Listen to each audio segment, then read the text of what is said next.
En este vídeo vamos a ver cómo se calculan en Excel los tiempos relevantes en la gestión de un proyecto, cómo se calcula su duración, cómo se determina la secuencia o las secuencias de actividades críticas y la holgura de las distintas actividades.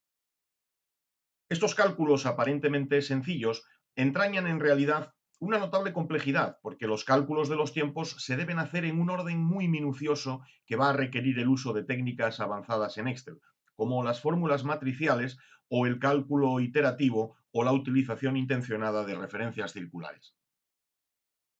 Con gran frecuencia, la planificación de proyectos en Excel se hace introduciendo los datos en las hojas de cálculo en el orden en el que deben ser utilizados en los cálculos, lo que, en mi opinión, es un grave error, porque exige del usuario realizar ciertas labores analíticas fuera de la hoja de cálculo, consumiendo tiempo y posibilitando la comisión de errores.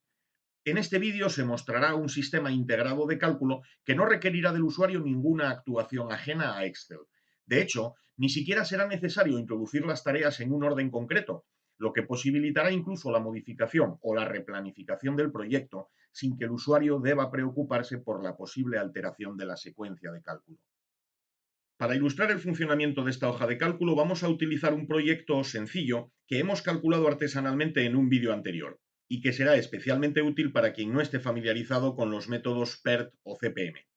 Dejaré el enlace a ese vídeo en los comentarios de este. El proyecto de nuestro ejemplo tiene 6 actividades con las duraciones y las relaciones de precedencia que figuran en la tabla.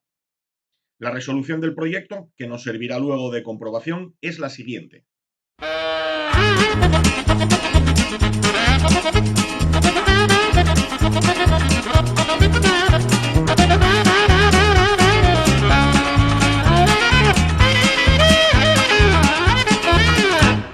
Ya tenemos el proyecto resuelto. Si se os ha escapado algún detalle, en el vídeo anterior se explica con un poco más de calma. Vamos a reproducir estos cálculos en Excel. Empezaremos en una hoja de cálculo en blanco con la configuración por defecto del programa. Este libro solo tiene una hoja y la vamos a denominar proyecto. No es un nombre muy original, pero servirá. Los únicos datos de que disponemos son la identificación de las actividades, sus duraciones y sus relaciones de precedencia. Vamos a incorporar a nuestra hoja la duración de cada actividad. En una columna pondremos la identificación de las actividades y en otra sus duraciones. Ajustaré un poco el ancho de las celdas, pondré en negrita los rótulos, inmovilizaré la fila superior y centraré el contenido de las celdas porque nos facilitará la lectura. Vamos a poner los datos de nuestro proyecto.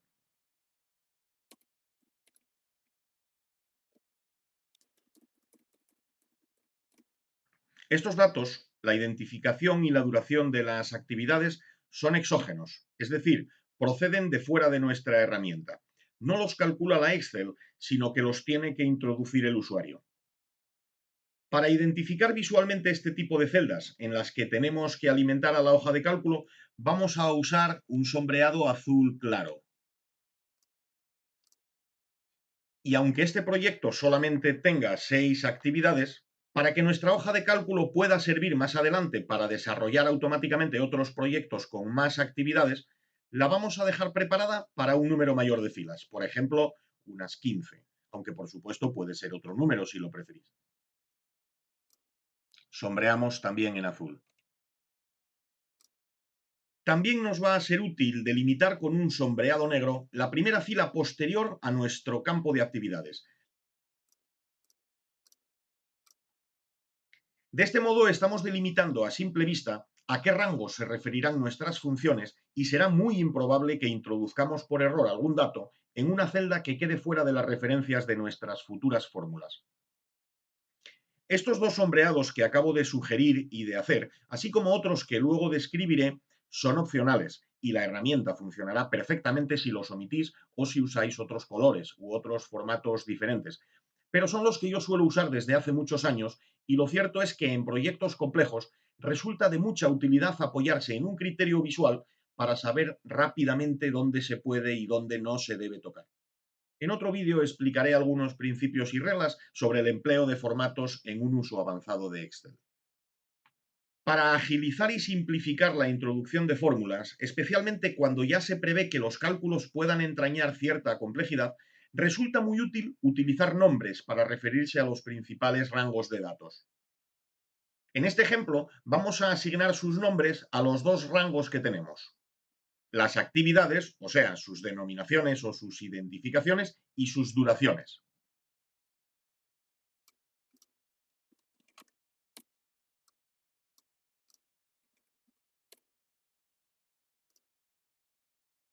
Es importante que seleccionemos no solo los datos que tiene nuestro ejemplo, las 6 actividades que hemos redactado, sino todos los que pudiera tener en un caso general, es decir, la zona azul entera. Hay varias formas de asignar nombres, incluso varios de una vez, pero en este caso lo he hecho uno por uno. De los datos originales del problema, únicamente nos queda registrar en nuestra hoja o en nuestro libro las relaciones de precedencia entre actividades. Por supuesto, no incluiremos esta información en una columna, como se muestra en la tabla, porque cada actividad puede tener más de una precedente y no es buena idea introducir más de un dato en cada celda. Así que buscaremos un modo más eficaz de informar a nuestro sistema de las precedencias inherentes a nuestro proyecto o buscando la generalidad de cualquier proyecto que podamos querer analizar. Si tenemos 15 actividades posibles, cada actividad podría tener como precedente a cualquier otra de las demás, a varias de estas o a ninguna. Así que lo más cómodo será informar a Excel de qué relaciones de precedencia de entre todas las posibles existen y cuáles no existen. Para introducir esta información de un modo rápido y estructurado, lo ideal será usar una tabla rectangular, una matriz en términos matemáticos. Por ejemplo, diremos que C tiene a A como precedente, pero que no tiene a B, ni a D, ni a E, ni a ninguna otra actividad. Diremos que E tiene a B como precedente y que también tiene a C como precedente, pero que no tiene ninguna otra actividad más como precedente. O diremos que A no tiene ninguna actividad como precedente. Y así con todas las demás.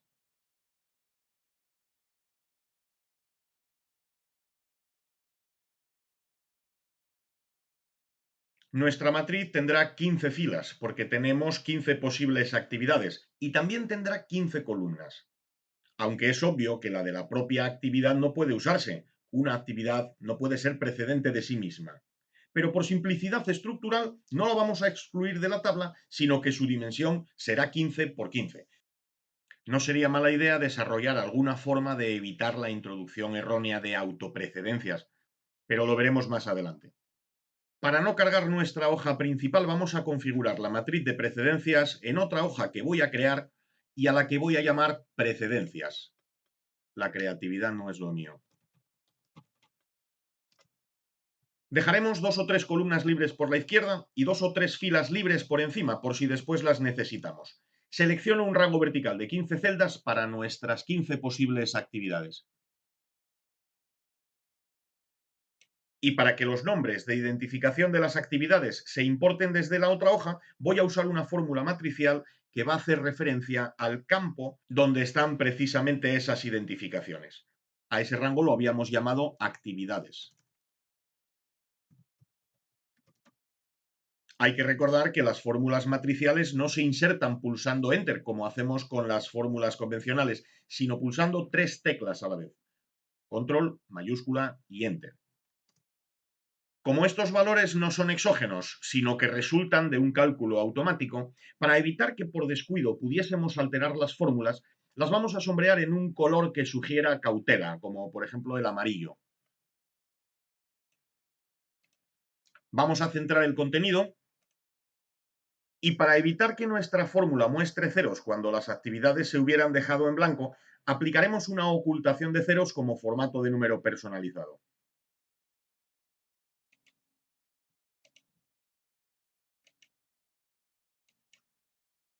El formato se define de una forma peculiar, pero es muy eficaz.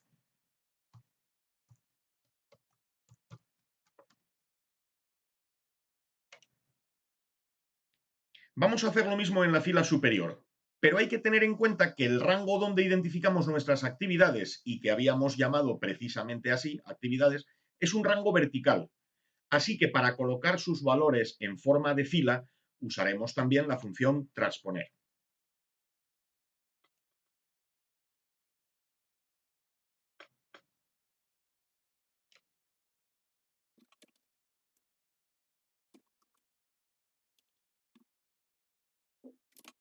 También es una función matricial, así que es necesario pulsar control mayúsculas y enter. Sombreo en amarillo, centro los valores, oculto los ceros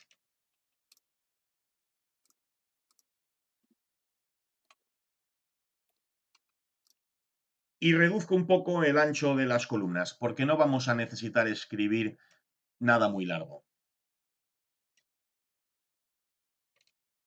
Vamos a poner algún rótulo que nos permita interpretar más fácilmente nuestra tabla. Las actividades de la izquierda, las verticales, son las sucesoras.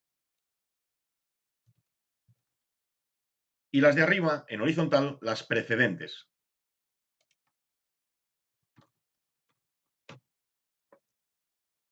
Vamos a poner en negrita los rótulos. Es sobrio, pero será útil.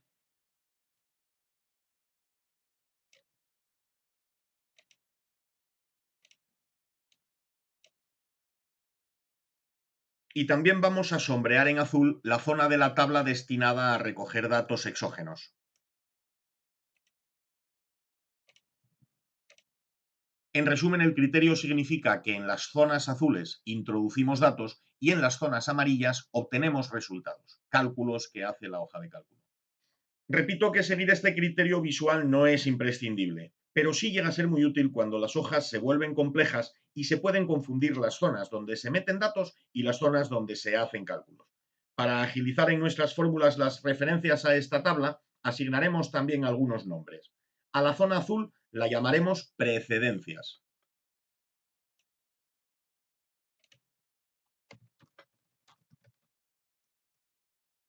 A la columna de rótulos de las actividades sucesoras la vamos a llamar precisamente sucesoras.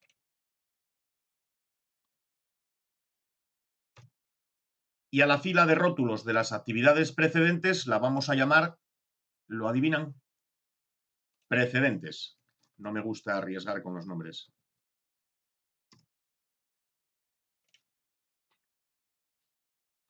Ahora vamos a pasar a esta matriz las precedencias de nuestro proyecto. Lo que haremos será traducir los síes de esta tabla, que son las relaciones de precedencia que sí operan, a un lenguaje con un contenido un poco más matemático. Sustituiremos los síes por unos.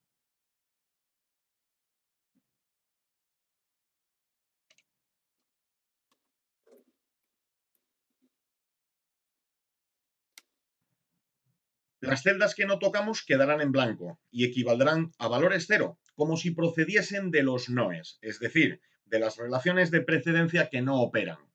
Esta matriz de unos y ceros refleja toda la información de la última columna de los datos de nuestro proyecto. Una vez introducidos los datos, es hora de que Excel empiece a trabajar para nosotros. Solo falta decirle qué cálculos tiene que hacer. Para ello, volvamos a la hoja proyecto. En primer lugar, antes de calcular los tiempos tempranos y tardíos de inicio y fin de cada actividad, haremos un cálculo auxiliar que luego nos será útil y que nos permitirá familiarizarnos con el uso que haremos de las fórmulas matriciales. Calcularemos primero cuántas actividades precedentes inmediatas tiene una actividad y cuántas sucesoras inmediatas.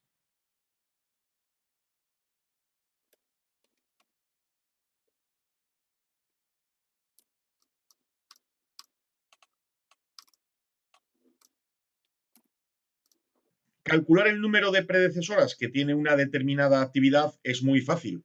En nuestra matriz de precedencias, en la otra hoja, tenemos exactamente las mismas filas que en la lista de actividades, porque allí se formuló matricialmente para llevar exactamente el listado de esta hoja. Como cada actividad precedente está indicada con un 1, el número de precedentes de cada actividad será la mera suma de la fila correspondiente a esa actividad en la matriz de precedencias. Para la primera actividad ponemos una simple función suma.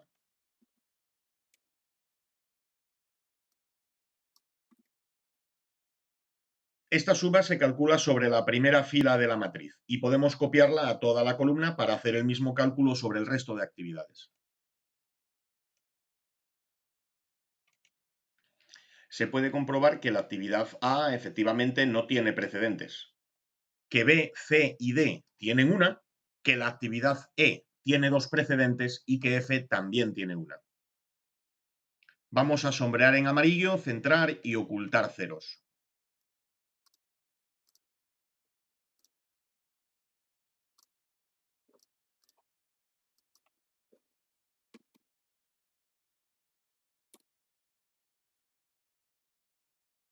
El cálculo del número de sucesoras es algo más complejo, porque requiere interpretar la tabla en sentido contrario. Ahora, para saber qué sucesoras tiene una actividad, por ejemplo la A, debemos fijarnos en la columna referida a la A.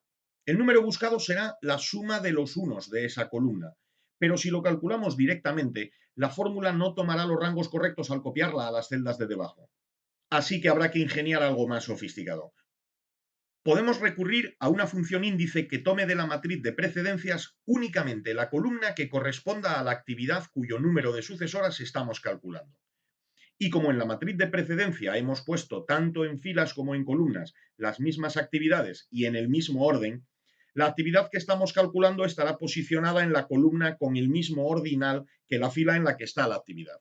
Es decir, la tercera de nuestras actividades estará en la tercera columna. Vamos a probar este cálculo, una función índice sobre la matriz de precedencias.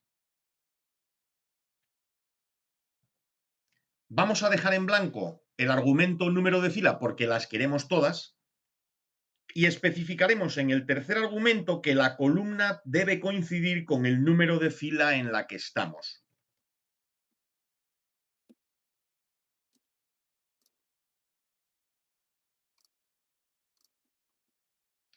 Observad que anclamos la fila del inicio del rango de referencia de la función filas, pero el final del rango lo dejamos libre.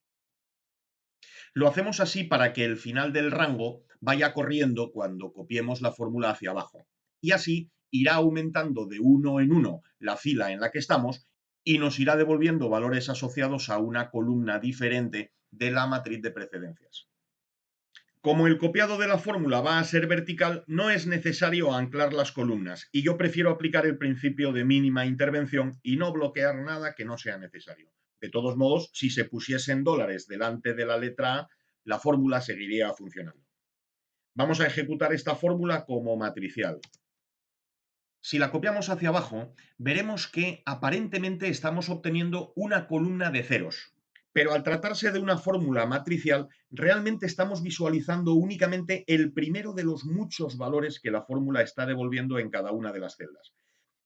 Para comprobar qué valores hay realmente en cada celda, editamos, por ejemplo, la correspondiente a la actividad A, esto se hace pulsando F2, seleccionamos la fórmula entera con exclusión del signo igual y pulsamos F9.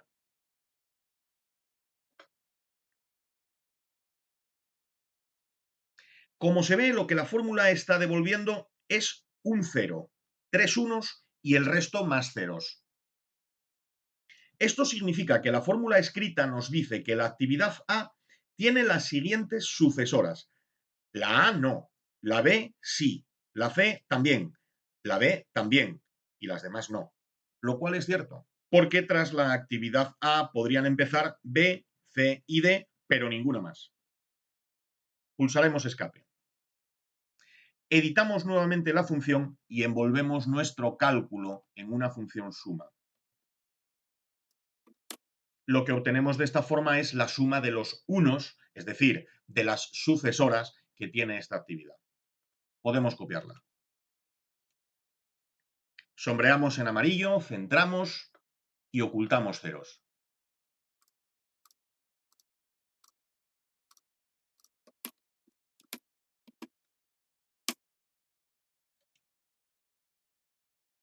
Podemos aprovechar estos resultados para hacer una clasificación muy básica de las actividades del proyecto, porque las actividades que no tienen predecesoras son actividades iniciales, las que no tienen sucesoras son actividades finales y las demás son actividades intermedias. Como las condiciones definidas para ser actividad inicial y final son incompatibles, podríamos formular del siguiente modo una nueva columna llamada tipo.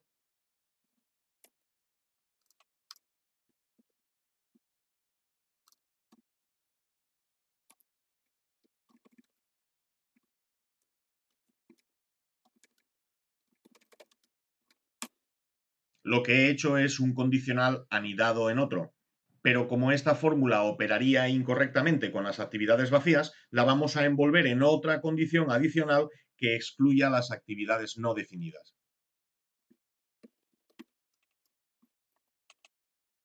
Ahora sí la podemos copiar y aplicar el formato habitual.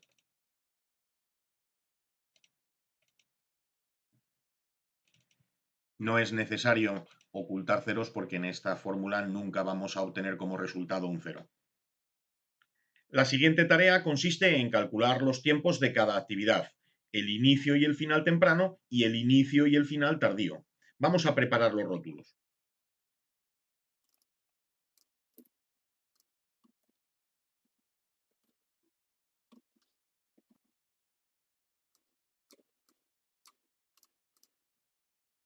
Vamos a recordar brevemente cuáles son las ecuaciones de cálculo que se explicaron en el tutorial anterior.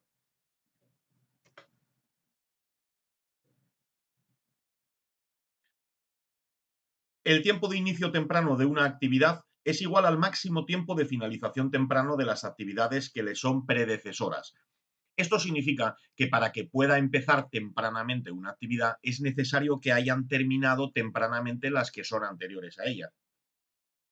Los tiempos de finalización temprana de todas las actividades están en la siguiente columna, pero no nos interesan todos los tiempos, sino solo los de aquellas actividades que sean predecesoras de la actividad que estemos calculando. En este caso, estamos todavía en la primera fila, sería la actividad A.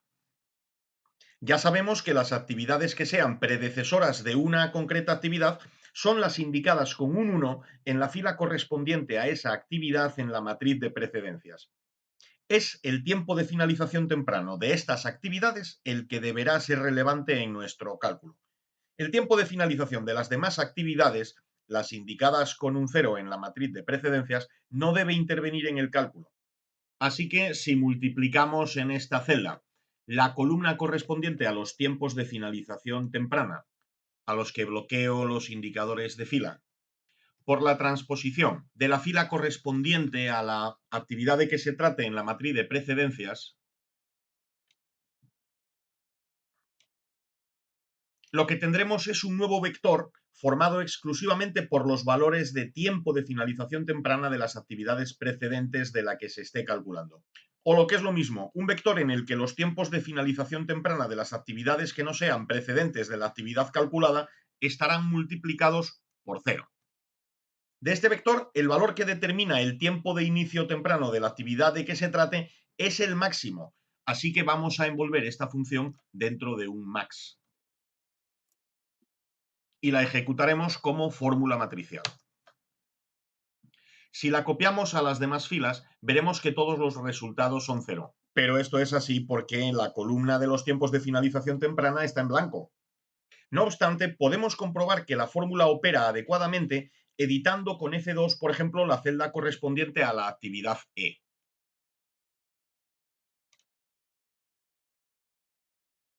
Si simulamos con F9 el resultado de esta función transponer, apreciaremos que todos los valores de tiempos de finalización tempranos se multiplican por ceros, excepto los correspondientes a las actividades segunda y tercera, las que tienen unos, que serán B y C. Estas dos actividades son sus predecesoras, así que podemos confiar en este cálculo. Lo vamos a formatear del modo habitual.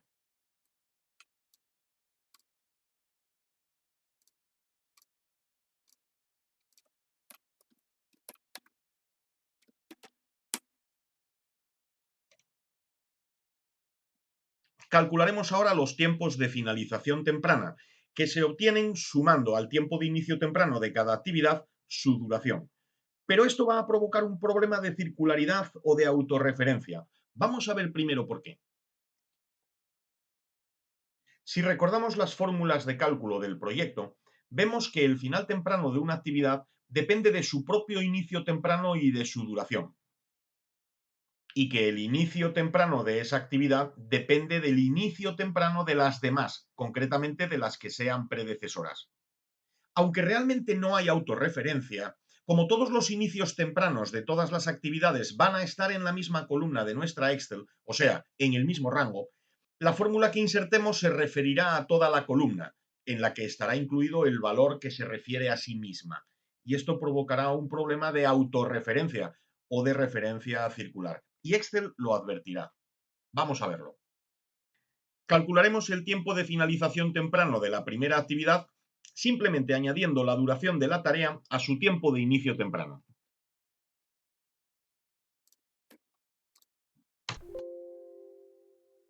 Y aquí está el mensaje que nos advierte del problema y que nos dice literalmente que Excel no puede calcular esta fórmula. Parece una desgracia terrible que nos va a imposibilitar continuar con el cálculo de nuestro proyecto, pero ya veremos que no es para tanto. Excel nos advierte porque normalmente las referencias circulares son debidas a un error de sintaxis o a una deficiente planificación de los cálculos, pero en nuestro caso no es así. Nuestros cálculos están meticulosamente planificados. Si hasta hemos hecho un vídeo para saber lo que queremos hacer y cómo queremos hacerlo. Nuestro sistema de cálculo nos garantiza que, aunque en una fórmula hagamos referencia a sí misma de manera indirecta, su valor estará multiplicado por un cero que viene de la matriz de precedencias, así que no va a influir en el cálculo del máximo que luego haremos. Aunque formalmente, es decir, según la fórmula, la celda dependa de sí misma, realmente no depende. La circularidad referencial es meramente formal, no es un error. Así que si confiamos en nuestra fórmula, y confiamos, la copiaremos y la formatearemos del modo habitual.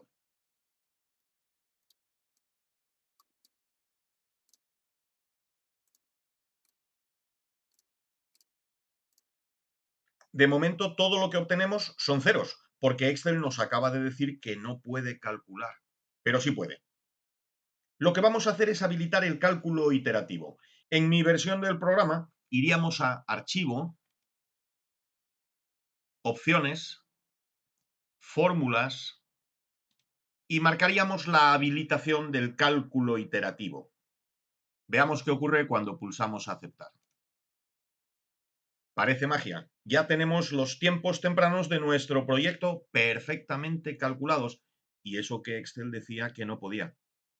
Con esta información ya podemos conocer cuál será la duración total del proyecto, que la podremos calcular en la zona inferior de nuestra hoja, por ejemplo aquí. Esa duración será el máximo de los valores de los tiempos de finalización. Aplico el formato habitual. Y ahora pasaremos a calcular los tiempos de inicio y de finalización, pero tardíos. Ahora lo relevante para cada actividad es saber cuándo podrían empezar tardíamente sus sucesoras. Recordamos que antes, cuando calculamos el número de sucesoras de cada actividad, utilizamos una función índice sobre la matriz de precedencias, tomando como columna la que tuviese como ordinal el mismo de la actividad que estamos calculando. Me refiero a este cálculo. Esta función índice que remarco era la que aislaba la información de la columna de la actividad que nos interesa. Recordemos que esta expresión devolvía como resultado un vector de ceros y unos según las distintas actividades fuesen o no sucesoras de la actividad que estemos valorando. Vamos a copiarla para usarla en nuestra fórmula, con control C, por ejemplo, y pulsamos escape para salir de la edición de esta. Nos vamos al cálculo de los tiempos de finalización tardíos.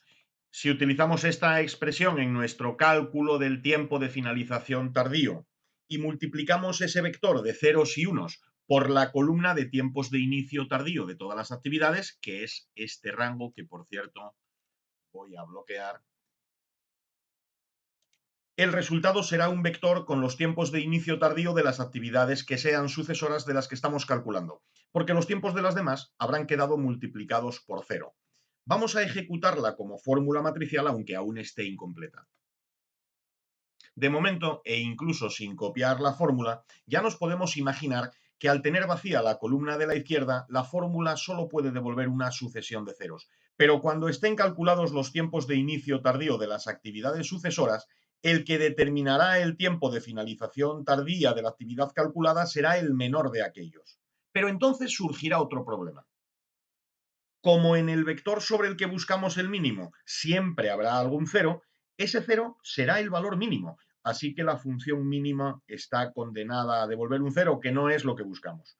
Porque nos estará devolviendo un cero correspondiente a una actividad no sucesora que no debería haber intervenido en el cálculo.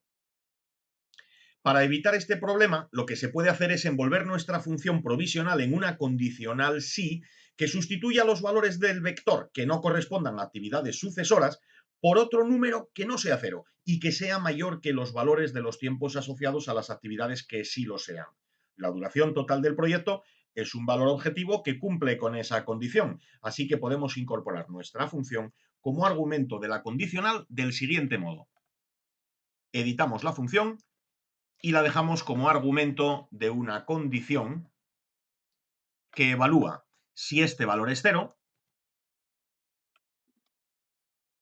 en cuyo caso nos devolverá la duración total del proyecto, y en caso contrario nos devolverá el verdadero valor del vector multiplicado por el tiempo de inicio tardío de las actividades que sí son precedentes. Lo que la función está haciendo es lo siguiente. Si en la columna correspondiente de la matriz de precedencias hay un cero, el valor no debe computarse para minimizar, porque la actividad no será sucesora. Así que en vez de tomar su tiempo de inicio tardío, toma la duración total del proyecto. Y en caso contrario, sí tomaríamos el tiempo de inicio tardío de la actividad, porque sí sería sucesora de la evaluada.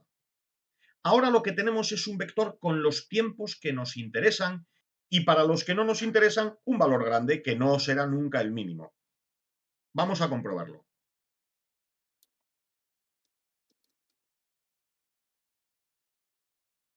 La actividad A tiene tres sucesoras, que son las que aparecen en este vector con valores cero. No nos engañemos, esos ceros no son sus tiempos de inicio tardío, porque aún no están calculados, pero son los valores que no han sido sustituidos por 15, por la duración del proyecto. Lo que queremos calcular es el valor mínimo de ese vector. Así que si utilizamos una función mínimo, ya estará casi lista. Y digo casi porque si la copiamos hacia abajo, nos devolverá un cálculo impertinente para las filas de actividades vacías, pero es fácil de evitar con otro condicional que omita el cálculo cuando la actividad carezca de identificación.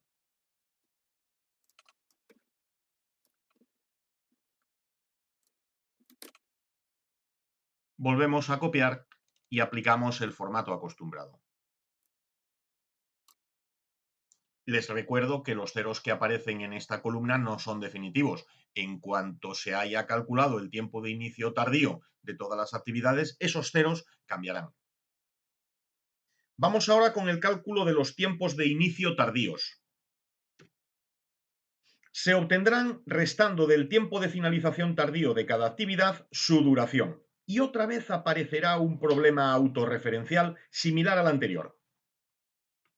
A partir de las fórmulas de cálculo, podemos ver que el tiempo de finalización tardío de una actividad depende del de inicio tardío de otras, de sus sucesoras. Su propio tiempo de inicio tardío no interviene en el cálculo de su tiempo de finalización tardío, porque la actividad no es sucesora de sí misma, como es obvio. Pero en nuestra hoja la información aparece en la misma columna para todas las actividades por una cuestión de coherencia estructural.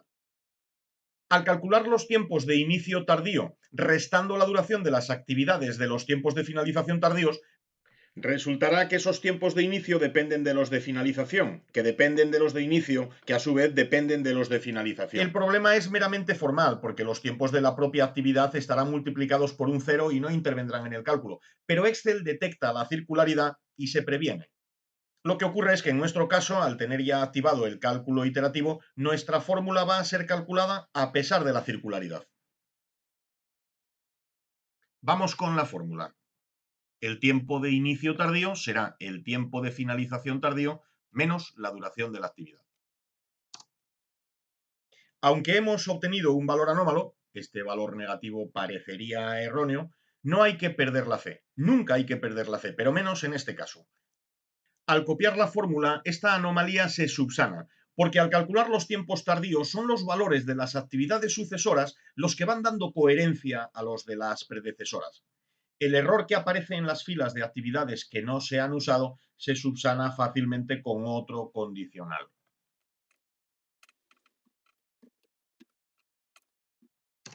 Copiamos y aplicamos el formato habitual. Los tiempos de nuestro proyecto ya están calculados y además hemos salido indemnes de la batalla contra las referencias circulares. Cuando seamos abuelos se lo podremos contar a nuestros nietos. Ya solo falta calcular las holguras total y libre. Prepararemos los rótulos de las dos columnas.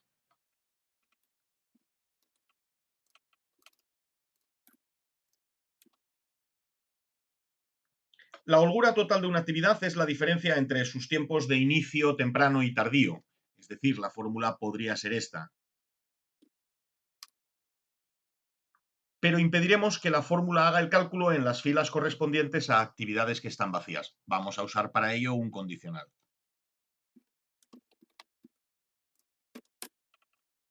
Podemos copiar la fórmula y aplicarle el formato habitual.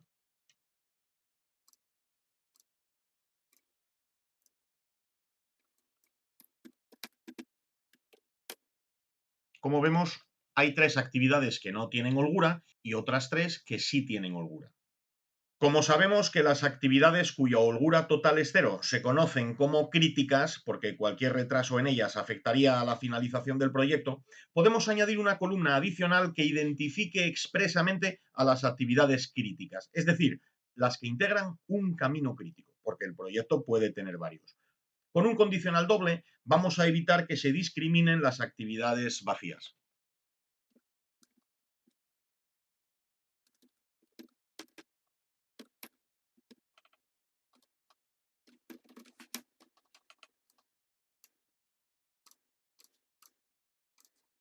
De este modo tenemos identificado el camino crítico, que en este caso estará formado por las actividades A, C y E.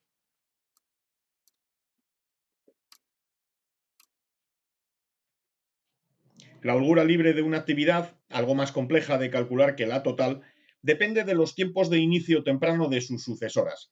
Así que tendremos que recurrir al cálculo que extraía de la matriz de precedencias el vector de ceros y unos que identificaba a las actividades sucesoras de la que se está evaluando en cada fila. Siguiendo los pasos de las fórmulas anteriores, ese vector se obtenía con esta expresión.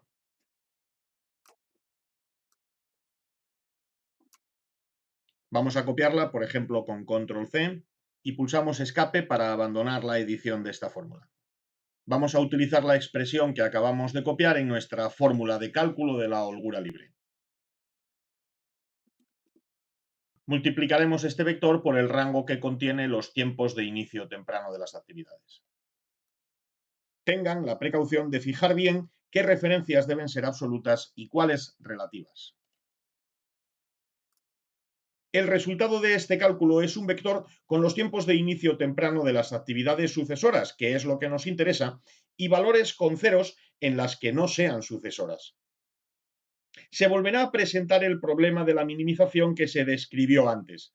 Esos ceros siempre se mostrarían como el valor mínimo del vector, así que usaremos el mismo recurso de antes. Lo sustituiremos por un valor suficientemente alto, como la duración del proyecto, en las actividades no sucesoras, para que nunca resulten ser el valor mínimo.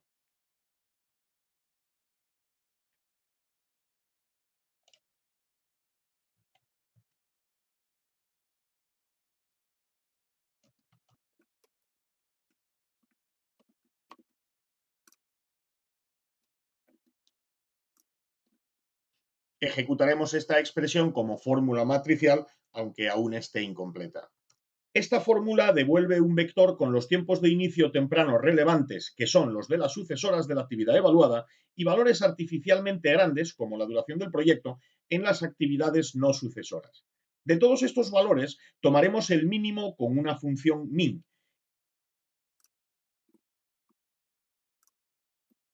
y a ese mínimo le restaremos el tiempo de finalización temprana de la actividad de que se trate. Vamos a ejecutar ahora como fórmula matricial, aunque ya sabemos que nos dará un error para las filas vacías. Para evitarlo, envolveremos la fórmula en un condicional y volveremos a copiar.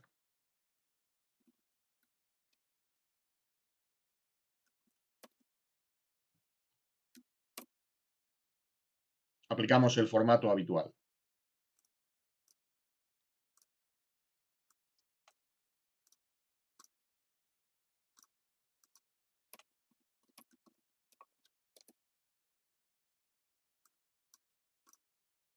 Como vemos, la actividad B, que tenía una holgura total igual a 2, también tiene una holgura libre de la misma duración. La actividad F, que tenía una holgura total igual a 6, también tiene esa misma holgura libre. Pero no ocurre así con la actividad D.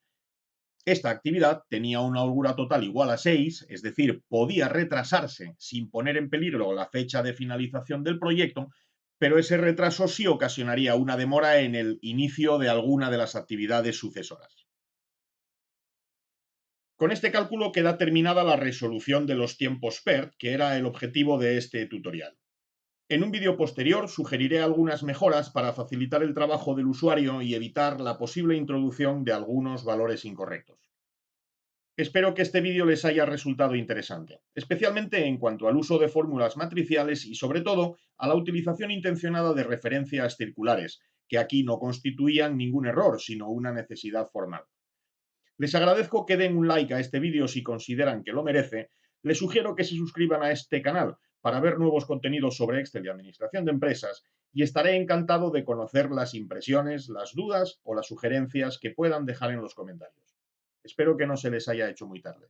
Muchas gracias.